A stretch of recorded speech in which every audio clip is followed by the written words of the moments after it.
Hello, everybody, and welcome to the Partner Awesome Podcast. My name is Jason Asher, along with Ryan Albretsen.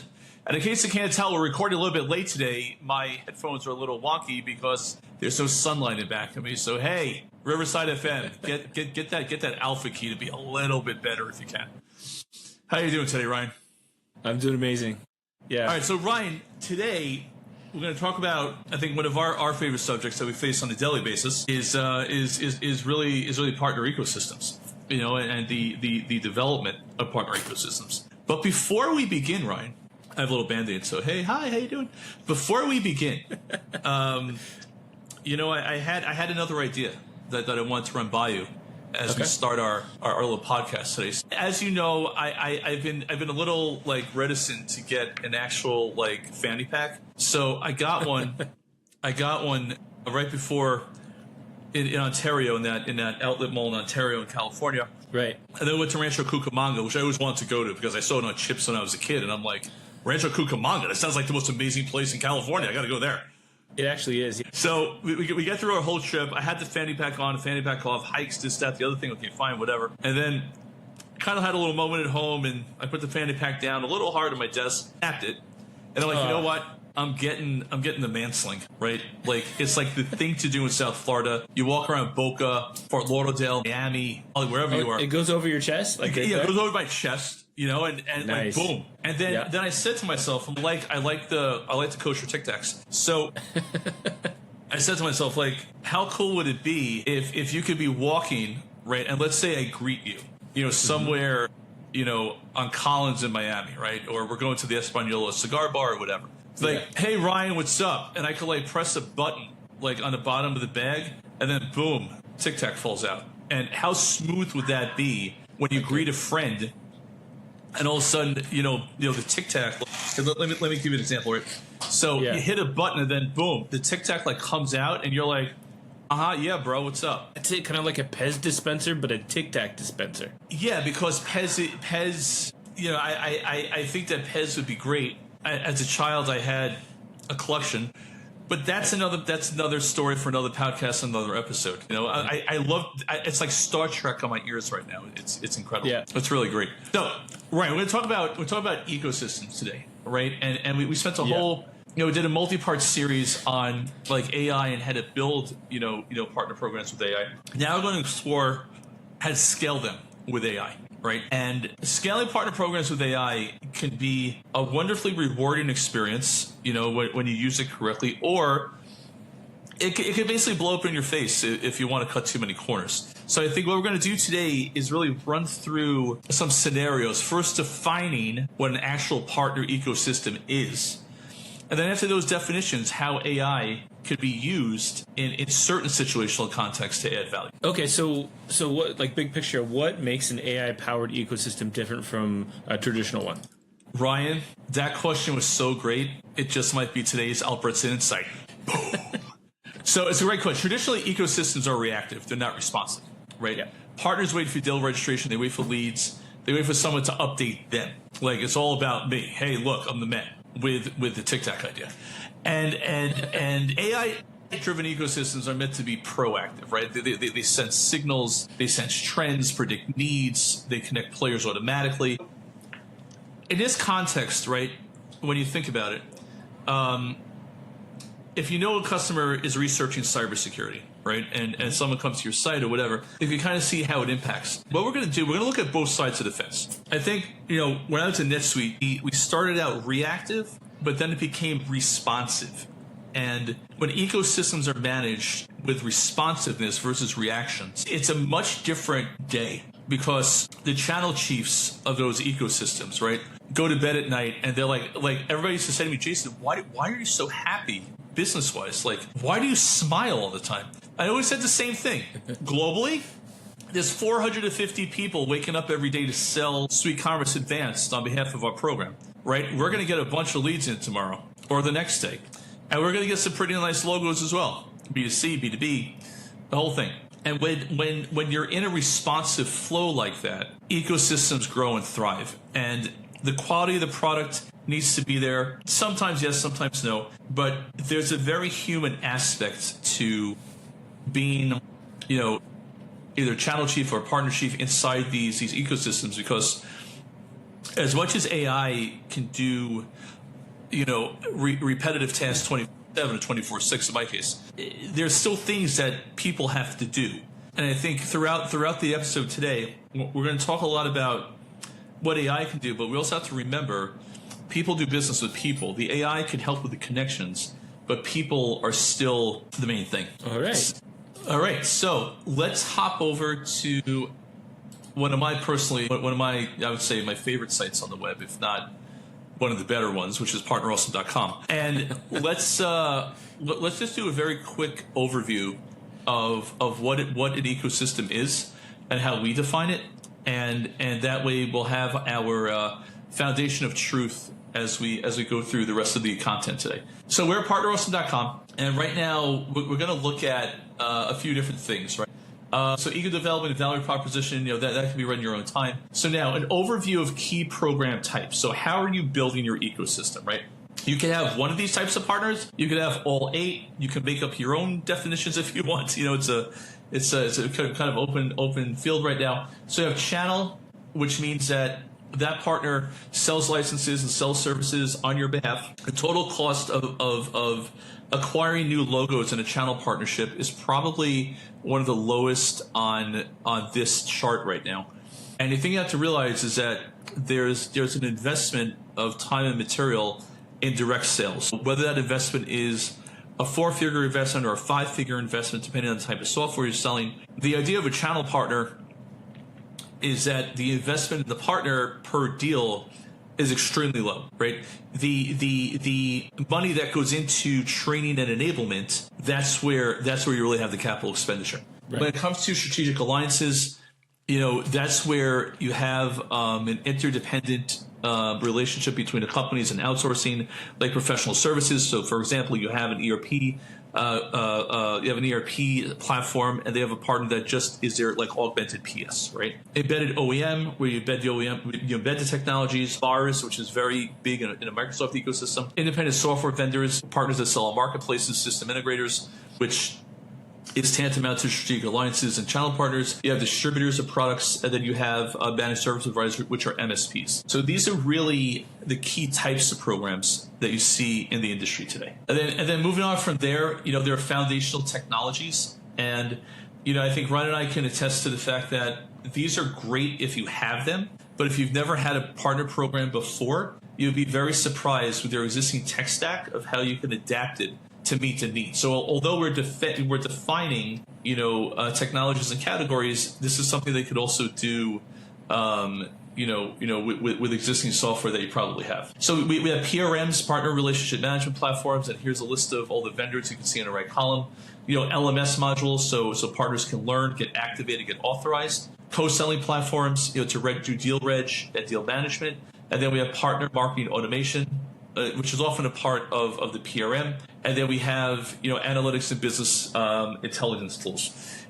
There's a lot of interesting tools out there. Mind Matrix does a lot of this. Allbounds does a lot. And again, if you don't have those tools right now, it doesn't mean that you shouldn't start building your ecosystem. It's actually the opposite. It means that you should start that as you go about your journey, you should start to realize what you need over time. And then you can take it from there. Right. So would you recommend starting out with small chunks here? I mean, I don't think we can do everything just in one shot, right? No. You have to start with small chunks. It's virtually impossible to do everything in one shot. It would be really, really difficult to do everything in one shot, because it's not, it's not. Okay, so now that we've seen the definitions of how Partner Awesome defines ecosystems and defines, the elements that are needed in the whole thing, Ryan, can you walk us through, walk us through the 3 pillars of data automation orchestration as it applies to ecosystems? Yeah. So we really identified 3 pillars: data, automation, and orchestration. So what data means is we're feeding the ecosystem with intelligence, with clean data. So partner performance, customer intent, market signals, right? Without data, it's basically just guessing. Then automation. Use AI to streamline workflows across partners. Joint pipeline reviews, shared enablement, co-marketing campaigns. Really, there's no more manual back and forth. And of course, orchestration. This is a big one. Using AI to coordinate multiple partners around customer needs. Really think supply chain partners, tech integrators, and service providers, all aligned by AI insights. Very nice. Very nice. All right, I'm prepping for the prompts, as they say. All right, very nice. Okay, so it's like having 500 friends. And if you're like Alalani from Annex Cloud, you didn't want to have 500 friends. You wanted 499 and you wanted 501 because 500 friends was your main competition. A very, very funny story. I saw Al one time at eTail East in Boston. No. I'm sorry. No, it was the early days of Annex Cloud. I remember we were in San Jose, and Al was there with I think Raid Hussein, his like right hand man at the time, and we were sitting there cracking jokes. And I remember I was at Venda. No, this was Boston. No, I'm sorry, it was Boston. eTail East, 2012. It was in Copley Place. It was in, actually, you know what? It was in the lobby of the Sheraton in Copley. Sorry, Copley, if you're watching and you're from Copley Place. And so the sales guy from 500 Friends comes to Venda, and he comes in to start presenting, and he's like, "Hi, I'm from 500 Friends, and we have this platform where we do loyalty, and we really help people become friends. And we want to make sure that brands have more than 500 friends. And we really, really think that our software would be really good for your customers, because we think that, you know, your customers are going to need to have more than 500 friends." And I didn't know whether to fall asleep, crack a joke, laugh to myself, and he just keeps on talking like this in this monotone voice the whole entire meeting. And it's a Friday afternoon, and I really have to get home, and I'm trying to find a way to get out of this meeting with him and his 500 freaking friends. So eventually I just got up and I said, "You know, it's very nice to meet you. Can I be your 501st friend?" He didn't like that. He got a little offended by that. But then, and then of course we signed the contract with Annex Cloud, I think 2 weeks later. And then so I'm telling Al Alani this story, and he knew exactly the guy I was talking about. We were laughing so hard in that lobby that when we would see ourselves at other trade shows, we would just look at each other and go, "Oh, hi, how you doing today?" And then we would just burst out laughing. The 500 Friends thing was kind of funny. So it's like having all these guys on LinkedIn, but not collaborating with them, right? And a lot of times, you know, companies will grow so fast. Sometimes in the SaaS space or AI space, we'll see a technology get adopted very, very quickly, and then with that rate of adoption, it's like, "Oh, hey, we have to hire a partner manager. Woohoo! Look at us!" And then all of a sudden, out of nowhere, you have all these people lined up that want to be your partner. Yeah, and you kind of don't know what to do. And then you're saying to yourself, "Wow, we have 500 friends." But being a partner ain't one. It's like that's a 99 Problems reference, which really that tanked. That tanked. So that was good. You know, so it's an interesting one. You know, it's an interesting situation when situations like that occur. It really is. So stuff like this, it's super powerful, right? But like, how realistic is it? Well, it's more real than people think. Yeah. You know, and you know, when companies are already using AI, you know, to map overlapping pipelines, you know, analyze health, you know, get to trigger points to find all this other stuff, you know, it's like an early form of orchestration, but it's not orchestration. It's reactive behaviors. So when I say reactive behaviors, it's like, "Oh my gosh, people are interested in me." So then what do you do? What do you do? And when you don't have a responsive strategy in place, reaction becomes, "Okay, I'm going to open up a Notion account and get one page there." It becomes, "Let me give you 15 questions so you can answer them," and poof, you're activated and authorized. You know, let me do a bunch of different things. And it really becomes an exercise of, you know, putting out fires everywhere. Whereas when you flip over to becoming responsive, you methodically own the workflows that enable your partners to become, you know, super successful. And I think, you know, during my days at NetSuite, when we started to get in front of the product, we started to get in front of, you know, how partners need to deploy it into the wild, the constraints of B2C and B2B, you know, ICPs, and the constraints around what you could do with the platform. And once we were able to effectively communicate that, everything from qualification to customer sat just went through the roof. And that's where we had a couple of years of like really nice triple digit growth even towards the end, and it was really about crossing that chasm from reactive to responsive. So that's really, the tech is here.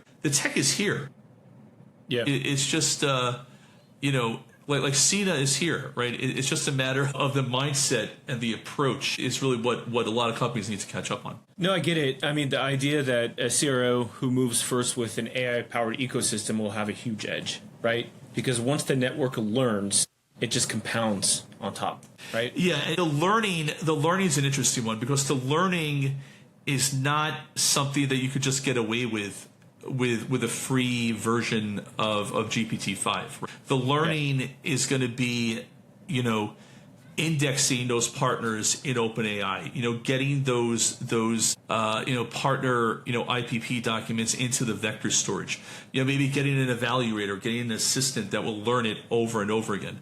So when you go into GPT and you say, hey, we have a partner named X, who would they be good for? And then GPT can go in and kind of do the evaluation and match them up, and then give you even a script or whatever to go by to kind of execute, a matching plan or introduction plan. That's where the rubber meets the road. And unfortunately on LinkedIn, you see a lot of people trying to become thought leaders that have like these partner funnels, where it's like, oh, hey, let's be friends. Hey, let's qualify. Hey, let's activate. Hey, let's... And it becomes like, it's almost like looking at a bunch of Facebook comments that somebody put into a bulleted list and decided that, somehow this is valuable information that I need to share with the world. So I think what we're going to do now, Ryan, let's hop over into... I think we're first going to start with like we normally do, with our approach here. I think we're going to go into Apple Notes right now, and we're going to start to drive some. We're going to start to drive some content here. So right now we're in Apple Notes, and we're going to just basically say, AI for partner ecosystems, right? So now let's go ahead and define partner types that are going to exist in our ecosystem. Right? So right here we're going to say channel, which is going to be licensing and services, source leads with potential co-marketing budget, right? So sometimes you want to give your partners a little bit of incentive there. Co-marketing budget. Tiered commissions are determined by amount of deals closed by quarter. And then when you say amount of deals closed by quarter, we're going to say, 1 to 3 deals, 1 star. Let's say 3 to 6, 2 star. Let's say 6 to 9. No, that's 0. No, 9. 3 star. And then we'll just round it out. 9 to 12, 4 star. And then we'll do 12 plus 5 star, right? And that's going to determine that. And we say, GPT. Can you structure a commission percentage payout per tier, right? Okay, perfect. So now so now alliance partners. We'll just limit it to alliance to channel for the sake of the podcast today. So now alliance partners is going to be services only with referral fees of 10%, right? And then, 10%. And then referrals are based on deployment numbers and customer satisfaction. Ryan, do you want to add any other stipulations to alliances right here? No, I think that's good, Jason. I'm really just following along with you here. Okay. Yeah. Okay, that's cool. Okay, so now partner types. So now, when we look at the ecosystem, when we look at onboarding, okay, Onboarding will consist of an authorization track, whereas the partner will need to demonstrate their abilities. Okay, and then once they do that, once they complete the authorization, they will be placed into a vertical or micro vertical, whereas vertical, micro vertical, and then once they have vertical and micro vertical, then from there, deal registration and deal management will be applied by the let's say by the AI company in this case, right? And then finally, from there, support will be tiered based upon client need. And then finally, monthly and quarterly check-ins,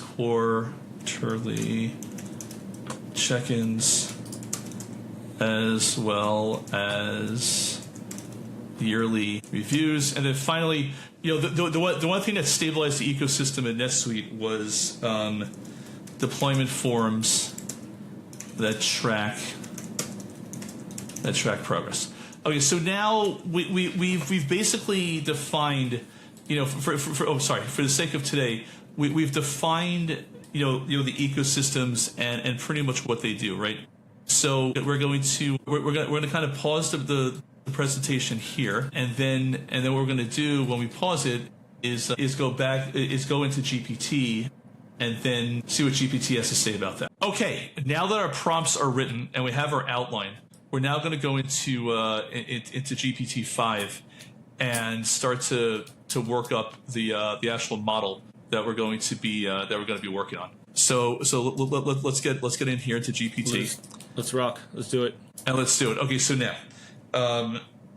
let's build a partner ecosystem guideline and handbook using this information. Okay, so let's see what it says here. Yep, there you go.